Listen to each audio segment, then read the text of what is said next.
जैसा कि last episode में हमने देखा कि लुओ फेंग बबाता के प्लान पर काम करते हुए नोलांसन्स और रॉयल फैमिली को एक दूसरे के अगेंस्ट कर देता है, जिसकी वजह से अब फेंग को 2 साल मिल चुके थे और ये 2 साल कंप्लीट होते साथ ही जीनियस बैटल भी शुरू हो चुकी थी। जैसे ये बात नाइन्थ प्रिंसेस को मालूम होती है तो उसे फेंग पर बहुत ही ज्यादा गुस्सा आ गया था। अब आगे एपिसोड स्टार्ट होता है, हम देखते हैं लुओ फेंग को जो कि अपने गोल्डन हॉर्न बीस्ट के इनर वर्ल्ड में आकर कल्टीवेशन कर रहा होता है। कल्टीवेशन कर लेने के बाद वो गोल्डन हॉर्न बीस्ट की डोमेन को रिलीज करता है और साथ ही साथ हमें बताता है यूनिवर्स लेवल का ब्रेक थ्रू करने के बाद अब गोल्डन हॉर्न बीस्ट के पास भी अपनी डोमेन आ गई है और इस डोमेन की पावर ऑलरेडी फर्स्ट ब्रदर के लेवल की होने वाली है। और अब फिर इसके बाद फेंग अपने न्यू वेपन को बाहर निकाल लेता है और उसकी फर्स्ट फॉर्म को प्रैक्टिस करने लगता है, जिसे प्रैक्टिस कर पाना उसके लिए काफी मुश्किल हो रहा था। उसे इस फर्स्ट फॉर्म को यूज करने के लिए बहुत ज्यादा पावर लगानी पड़ती है, इसीलिए वो कहता है ये कितना मुश्किल है, मैंने सोचा नहीं था कि इल्यूजनरी स्वॉर्ड फॉर्म की ट्रेनिंग इतनी ज्यादा मुश्किल होगी। इस गॉडली डिसेंडेंट आर्मामेंट को मास्टर कर पाना बहुत ही ज्यादा डिफिकल्ट होने वाला है। फेंग को इस तरह से मुश्किल में पड़ा हुआ देखकर बबाता वहां पर आ जाती है और उससे कहती है अगर तुम वाकई इस टेक्निक को मास्टर करना चाहते हो तो तुम्हें यूनिवर्स के मूवमेंट पैटर्न्स के बारे में क्लियरली जानना चाहिए, तभी तुम इसे आसानी से मास्टर कर पाओगे। इन पैटर्न्स को कहा जाता है law of the origin of the universe. इसके बाद बबाता फेंग के पास आकर उसके कंधे पर हाथ रखते हुए कहती है यूनिवर्स लेवल की डोमेन होने के बाद लॉ ऑफ द ओरिजिन को मास्टर कर पाना और भी ज्यादा आसान हो जाता है। अगर तुम इसे अच्छी तरह से समझ लोगे तो फिर तुम अपनी डोमेन को और भी बेहतर तरीके से कंट्रोल कर सकते हो और फिर ही तुम गॉडली डिसेंडेंट आर्मामेंट की फर्स्ट फॉर्म को सक्सेसफुली ट्रेन कर सकते हो। फेंग बबाता की समझाई हुई इन बातों को बहुत ही आसानी से समझ चुका था कि तभी इतने में उसे अपने रिस्ट डिवाइस पर एक नोटिफिकेशन आता है जीनियस बैटल की रजिस्ट्रेशन स्टार्ट हो चुकी है, जिसे देखने के बाद फेंग खड़ा हो जाता है और अपने इनर वर्ल्ड से बाहर आ जाता है। अब वो लीडर होंग और वॉरियर ली शन के साथ जीनियस बैटल में रजिस्ट्रेशन करने के लिए जाने वाला था कि तभी बबाता उन्हें बताती है जीनियस बैटल की सिलेक्शन के फर्स्ट स्टेज में इस यूनिवर्स के हजारों किंगडम्स में से हजारों स्टार लेवल के वॉरियर्स चुने जाएंगे और स्टेज 2 में इन सभी वॉरियर्स को एक जगह पर इकट्ठा किया जाएगा, जहां पर ये सभी लोग एक दूसरे के साथ फाइट करेंगे और इन सभी हजारों वॉरियर्स में से सिर्फ 1000 वॉरियर्स को फाइनल्स में सिलेक्ट किया जाएगा और जो सिलेक्ट होने वाले फाइनल 1000 वॉरियर्स होंगे सिर्फ वही पार्टिसिपेंट प्राइजेस के लिए हकदार होंगे। सभी जीतने वालों को उनके रैंक्स के अकॉर्डिंग उन्हें प्राइजेस दिए जाएंगे। इन सभी 1000 विनर्स में से जो भी फर्स्ट प्लेस पर होगा उसे 10,000 हुन युआन्स मिलेंगे और बाकी सभी को उनके रैंक्स के अकॉर्डिंग हुन युआन दिए जाएंगे। इसके बाद दूसरे प्राइस के तौर पर ओरिजिनल यूनिवर्स को समझने का कोटा दिया जाएगा और तीसरे प्राइस के तौर पर तुम्हें विचुअल यूनिवर्स कंपनी का कोर मेंबर बनाया जाएगा अगर तुम फर्स्ट प्लेस पर आते हो तो। वो बात कि ये सारी बात सुनकर फेंग खुश होते हुए कहता है ये प्राइस तो बहुत बड़े हैं, इसमें हम पैसे कमाने के साथ साथ विचुअल यूनिवर्स कंपनी के कोर मेंबर भी बन सकते हैं। इसके अलावा हमें ओरिजिनल यूनिवर्स में इंटर होने का चांस भी मिलेगा। कहा जाता है कि ओरिजिनल यूनिवर्स हमारे आज के यूनिवर्स से काफी डिफरेंट है। अगर हम वहां पर जाकर कल्टीवेशन करते हैं तो वहां पर हमारी इंप्रूवमेंट और कल्टीवेशन स्पीड भी बहुत ज्यादा बढ़ जाती है। फेंग की ये सब बातें सुनकर बबाता उसके पास आकर कहती है तुम खुली आंखों से सपने देख रहे हो, ये सब गिफ्ट्स अभी तुमसे बहुत दूर हैं और तुम्हें कोई अंदाजा भी है अभी तो सिर्फ ये जीनियस बैटल की रजिस्ट्रेशन स्टार्ट हुई है और अभी सिर्फ इतने से ही टाइम में कियानवू यूनिवर्स किंगडम के पार्टिसिपेंट 2 बिलियन तक पहुंच चुके हैं। तुम्हारी अभी की एबिलिटीज को देखते हुए तुम्हारे लिए इस जीनियस बैटल की फर्स्ट स्टेज में क्वालिफाई कर पाने के चांसेस बहुत कम हैं और स्टेज 2 के तो उससे भी ज्यादा कम। वो बता कि इस बात पर ये तीनों सोच में पड़ गए थे कि तभी मिस्टर वू कहते हैं अभी तुम लोगों को यह सब सोचकर परेशान होने की जरूरत नहीं है, तुम्हें तो अभी सिर्फ स्टेज 1 को क्लियर करने के बारे में सोचने की जरूरत है, क्योंकि अगर तुम स्टेज 1 को क्लियर कर लेते हो तो फिर तुम डेफिनेटली कियानवू यूनिवर्स किंगडम की नजरों में आ जाओगे, जिसकी वजह से ही लियोंगशन किंगडम वाले तुम्हें ऑफेंड करने की हिम्मत बिल्कुल भी नहीं कर पाएंगे। और रही बात उस ब्रोलिन की, तो उस लम्हे वो ब्रोलिन यकीनी तौर पर कोई एक्शन नहीं ले पाएगी।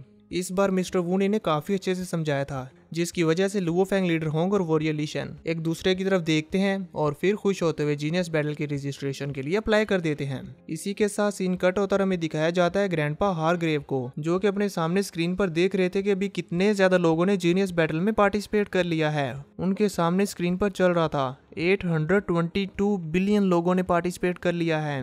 अब ग्रैंडपा हारग्रेव ब्रोलिन की गई बातों का आंसर करते हुए कहते हैं इस जीनियस बैटल के खत्म होने का इंतजार करना लुओ फेंग का गोल नहीं था, बल्कि वो तो किसी ऐसी पावर का सपोर्ट चाहता है जो कि हमसे भी ज्यादा पावरफुल हो ताकि हम उसे कंट्रोल ना कर सके, और वो जरूर इस जीनियस बैटल से फायदा उठाने की कोशिश करेगा।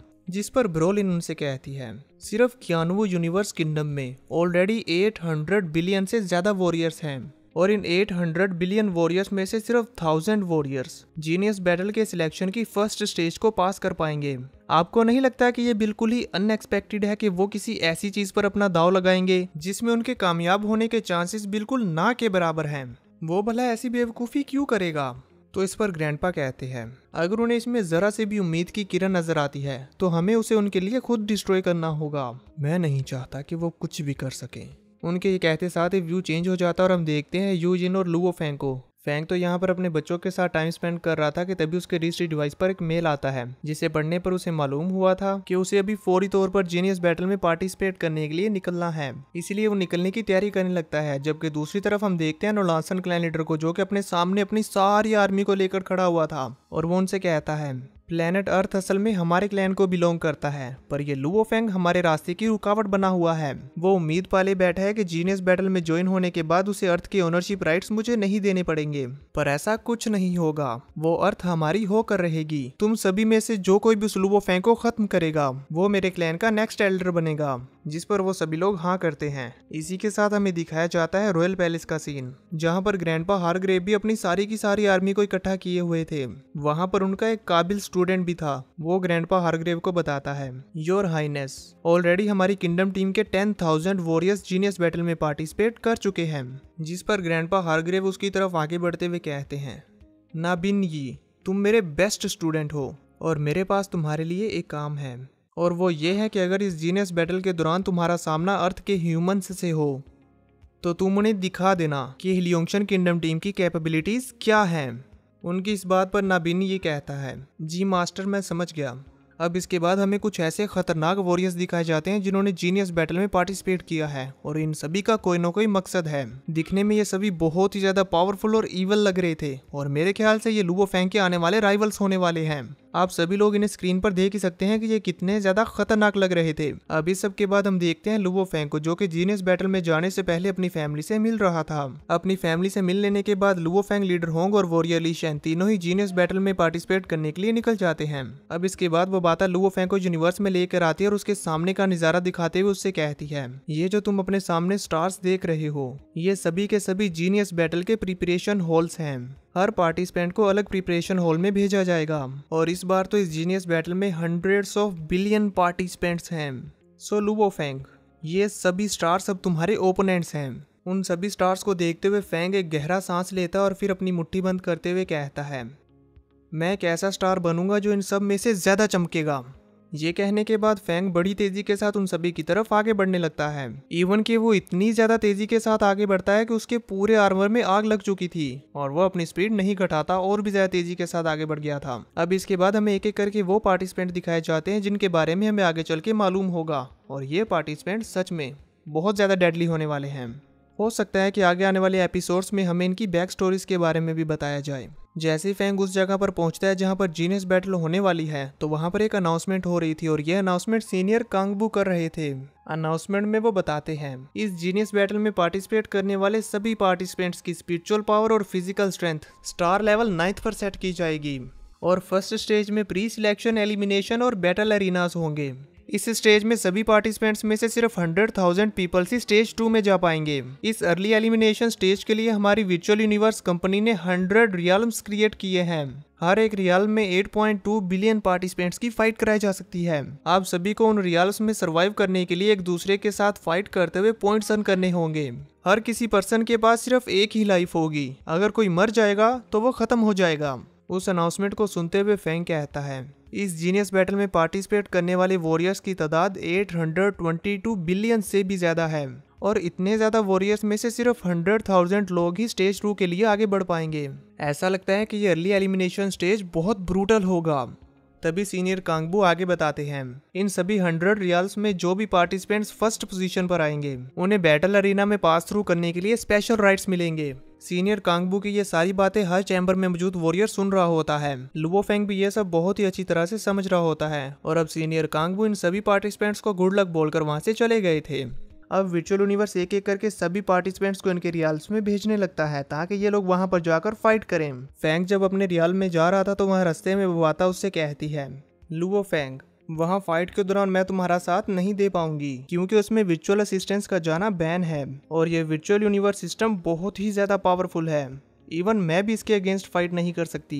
वो बाता की ये सारी बातें अटूका भी सुन रही थी, इसीलिए वो उस पर हंस रही होती है। उसे हंसते हुए देखकर वो बाता को काफी ज्यादा गुस्सा आ गया था, इसीलिए जब अटूका ये नोटिस करती है तो वो वहां से बचकर भागने लगती है। पर वो बाता ने उस पर झपट्टा मारते हुए उसे पकड़ लिया था और उससे कहती है, रुक जा जरा, तू हंस रही है ना मेरे पे, तुझे मैं बताती हूँ। तो वो बाता उसे मजा चुकाने लगती है और साथ ही साथ लुओ फेंग से भी कहती है, तुम केयरफुल रहना क्योंकि अब वहां पर जो भी करना है तुम्हें अकेले करना है।